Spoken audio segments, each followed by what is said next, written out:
Hello student. तो बेटा हमारा ये जो लेसन है नेशनलिज्म इन इंडिया, आपने बहुत सारे उसमें टॉपिक पढ़ लिए। इससे पहले आपने टॉपिक पढ़ा वाई नॉन कॉपरेशन। ठीक है, कि महात्मा गांधी जी ने कहा कि अगर हम लोग इंडियंस जो हैं अगर ब्रिटिश को सपोर्ट न करते तो यहाँ पे कभी भी जो ब्रिटिश का जो रूल है इतना लंबा नहीं चलता, वो 1 साल में ही ख़त्म हो जाता है। ठीक है, तो महात्मा गांधी जी ने कहा कि सबसे पहले इनका जो इनके दिए हुए पद हैं, इनके इंस्टीट्यूशन हैं, उनका हमें क्या करना पड़ेगा, बहिष्कार करना पड़ेगा। ठीक है, फिर आपने पढ़ा different stand with in the movement, अलग अलग ग्रुप इस मूवमेंट से जुड़े, नॉन कॉपरेशन मूवमेंट से, और उनका अलग अलग विचार के वो लोग थे। ठीक है, फिर आपने पढ़ा the movement in the town. ठीक है, अब आपने देखा कि किस तरह से जो टाउन्स में भी ये मूवमेंट जो था वो स्प्रेड हुआ, और जो ब्रिटिश के दिए हुए पद थे उनको छोड़ा गया। ठीक है, जो बच्चे थे, जो स्टूडेंट्स थे, उन्होंने स्कूल छोड़ा, जो टीचर्स थे उन्होंने अपने पद से रिजाइन किया।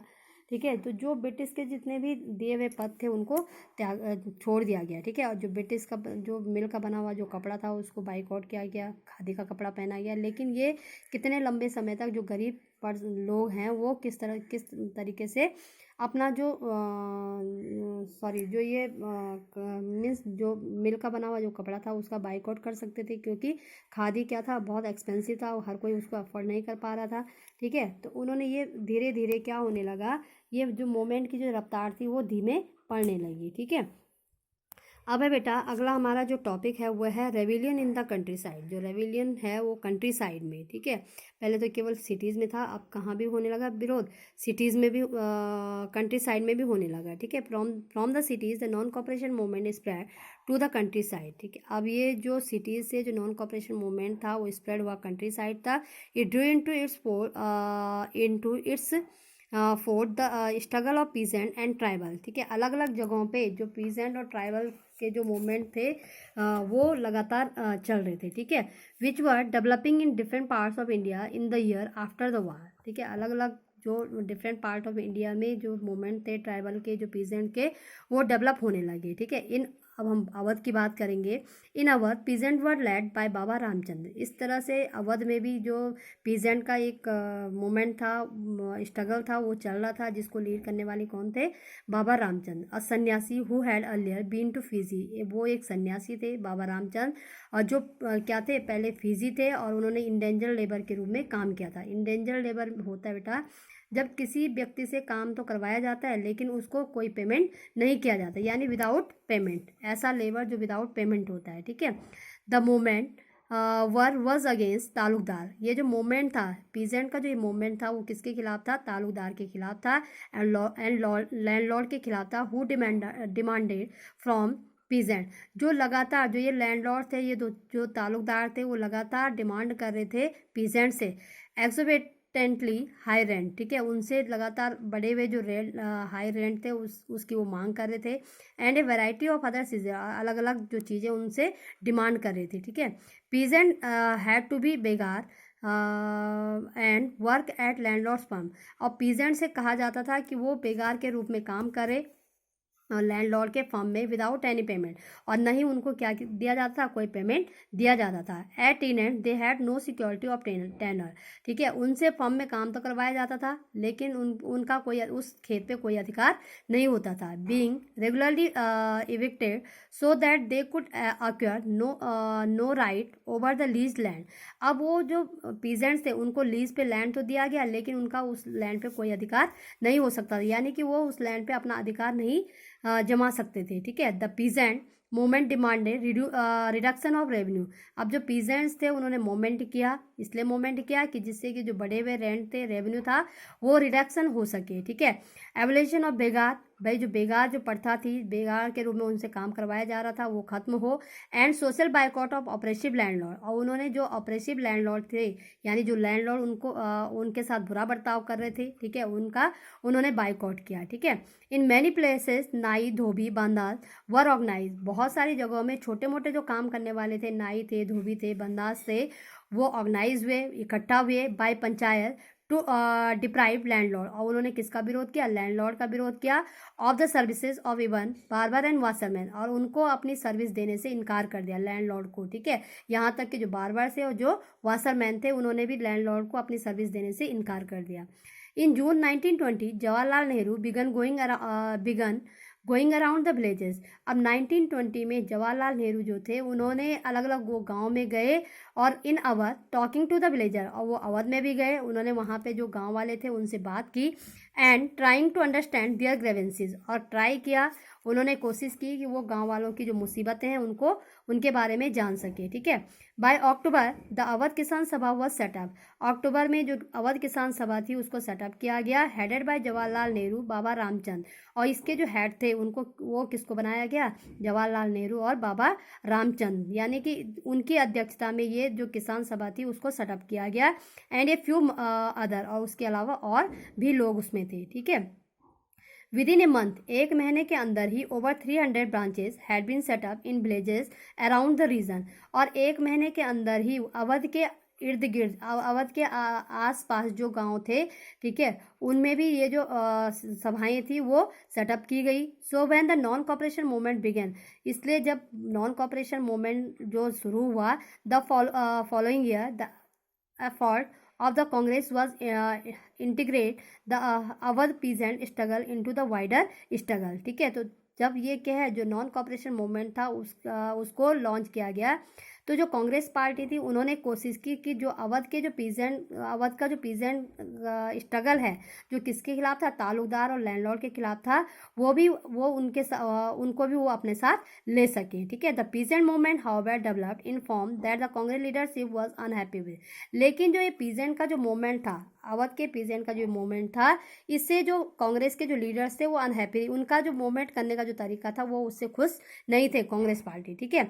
As the movement spread in 1921, ये जो मूवमेंट था वो 1921 में स्प्रेड हुआ, the houses of Talukdar and merchant were attack, जो हाउसेस थे तालुकदार के और जो मर्चेंट के, उनके हाउसेस पे अटैक किया गया। बाजार वर लूटेड, जो बाजार से उनको लूट लिया गया। And grain horse were taken over, जो यानी कि जो ग्रेन के जो भंडार थे, ग्रेन के जो स्टोरेज थे, उनको टेक ओवर कर दिया गया। In many places local leader told peasant that Gandhi ji had declare, और बहुत सारी जगहों में जो लोकल लीडर्स थे उन्होंने पीजेंट से कहा कि जो गांधी जी ने डिक्लेयर किया है that no tax were to be paid, कि अब उन्हें कोई टैक्स नहीं देना पड़ेगा, and land was to be redistributed among the poor. ठीक है। और जो उनसे छीनी हुई जो लैंड है वो फिर से उनमें रिडिस्ट्रीब्यूट होगी, जो पुअर पीपल में जो लैंड है उनको, उनकी जो लैंड है उनको दी जाएगी। ठीक है। The name of the Mahatma was being invoked to sanction all action and aspiration. ठीक है। अब ये जो सारे एक्शन थे, ये जो मूवमेंट थे, सारे किसके नाम से चल रहे थे, महात्मा गांधी जी के नाम से चल रहे थे। ठीक है। अब है tribal peasant interpreted the message of Mahatma Gandhi and the idea of Swaraj in yet another way।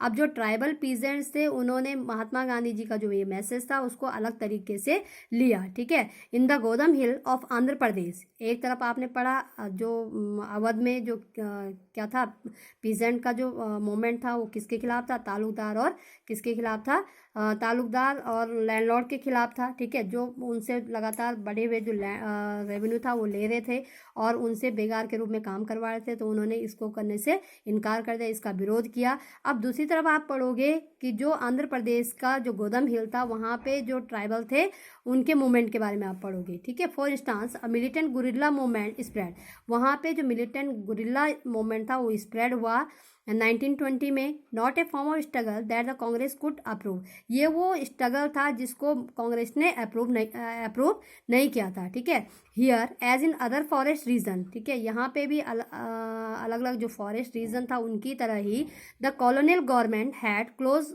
Large forest area, जो कॉलोनियल गवर्नमेंट थी उन्होंने लार्ज फॉरेस्ट एरिया को बंद कर दिया था। ठीक है। Preventing people from entering the forest, और जो क्योंकि क्या थे, जो ट्राइबल पीपल थे वो क्योंकि क्या थे, वो उनका जो सारा जो मीन्स लिवलीहुड था वो जंगलों से चलता था। अब क्या है, ब्रिटिश गवर्नमेंट ने जंगलों में जाने से जंगलों में जाने पर उन पे बैन लगा दिया। ठीक है। तो जब उनको उन पे बैन लगाया गया, ठीक है, तो वो अपना वहाँ पे जा सकते थे और न ही अपने जो कैटल से वहाँ पे ग्रेज करवा सकते थे। ठीक है। और to collect fuel wood and food, न ही जंगलों से जो फ्यूल वुड था फूड था उसको कलेक्ट कर सकते थे। This enraged the hill people. अब इससे जो हिल पीपुल थे, ठीक है, जो फॉरेस्ट पे जिनका लिवलीहुड चलता था, वो इंरेज थे, गुस्से में थे, ठीक है। Not only were their livelihood affected, अब उनका केवल लिवलीहुड ही अफेक्टेड नहीं था, but they felt that their traditional right were being denied, बल्कि उनको लगने लगा था कि उनका जो फॉरेस्ट में रहना, वहाँ से जो चीज़ें हैं कलेक्ट करना, उनका एक ट्रेडिशनल राइट था, वो भी उससे भी उनको डिनाइड किया जा रहा था, ठीक है। When the government began forcing them to contribute begar for road building, अब जो ब्रिटिश गवर्नमेंट ने उनसे कहा कि वो काम करे, एक बेगार के रूप में काम करे, रोड बनाने में उनकी वहाँ पे रोड बनवाएं, ठीक है। द हिल पीपल रिवोल्टेड, तो जो उन्होंने मीन्स रोड बनाने से इनकार कर दिया, बेगार के रूप में काम करने से इनकार कर दिया, उन्होंने रिवोल्ट करना शुरू किया, ठीक है। The person who came to lead them was an interesting figure, ठीक है। अब इनका भी क्या था, एक नेता था, उनको भी लीड करने वाला एक पर्सन था, और उनको लीड करने वाला जो पर्सन था वो एक इंटरेस्टिंग फिगर था, एलुरी सीताराम राजू, ठीक है, जिनका नाम क्या था, एलुरी सीताराम राजू, ठीक है। Claim that he had a variety of special power, उन्होंने कहा कि इनके अंदर एक बहुत सारी स्पेशल पावर है।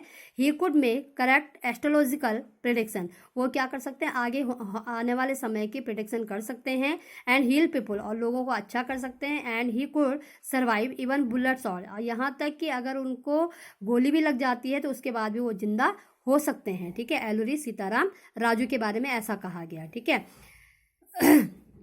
Captivated by Raju, the rival proclaimed that he was an incarnation of God, ठीक है। अब इससे प्रेरित होके, एलुरी सीताराम राजू से प्रेरित होके जो रिवल पीपुल थे, उन्होंने उनको गॉड मानना शुरू कर दिया, ठीक है। Raju talk of the greatness of the Mahatma Gandhi, ठीक है। और जो एलुरी सीताराम राजू थे वो महात्मा गांधी जी से बहुत इंस्पायर्ड थे, उन्होंने उनके बारे में बात भी की। Said he was inspired by the non cooperation movement, उन्होंने कहा कि वो इंस्पायर्ड है नॉन कॉपरेशन मूवमेंट से, and persuaded people to wear khadi, और उन्होंने लोगों से अपील की कि वो केवल खादी कपड़ा पहने, एंड गिव अप ड्रिंकिंग, और जो वो शराब पीते हैं उसकी आदत वो छोड़ दें, ठीक है। But at the same time he asserted that India could be liberated only by the use of force, ठीक है। लेकिन दूसरी तरफ वो महात्मा गांधी जी से मीन्स जहाँ वो उनसे इंस्पायर थे, तो वहीं दूसरी तरफ वो क्या उनका मानना था कि क्या है, जो इंडिया है वो liberate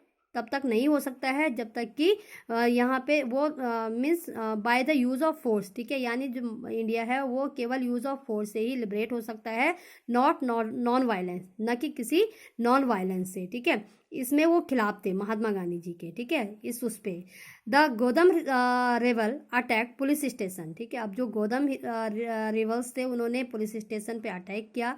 attempted to kill British officer, बहुत यानी ब्रिटिश ऑफिसर्स को मारने की कोशिश की, and carried on guerrilla warfare, ठीक है, यहाँ तक कि जो गुरिल्ला वारफेयर था उसको कैरी किया फॉर अचीविंग स्वराज, इसको आगे बढ़ाया अपना स्वराज पाने के लिए, ठीक है। Raju was captured and executed in 1924, जो एलुरी सीताराम राजू थे, ठीक है, यानी जो इनके लीडर थे, उनको कैप्चर किया गया 1924 में, एंड एक्सक्यूटेड, ठीक है, और उसको फांसी की सजा दी गई, and over time became a folk hero, लेकिन वो मरने के बाद भी इनके बीच में फॉक हीरो के रूप में जिंदा रहे, ठीक है बेटा। अगला टॉपिक अगली वीडियो में।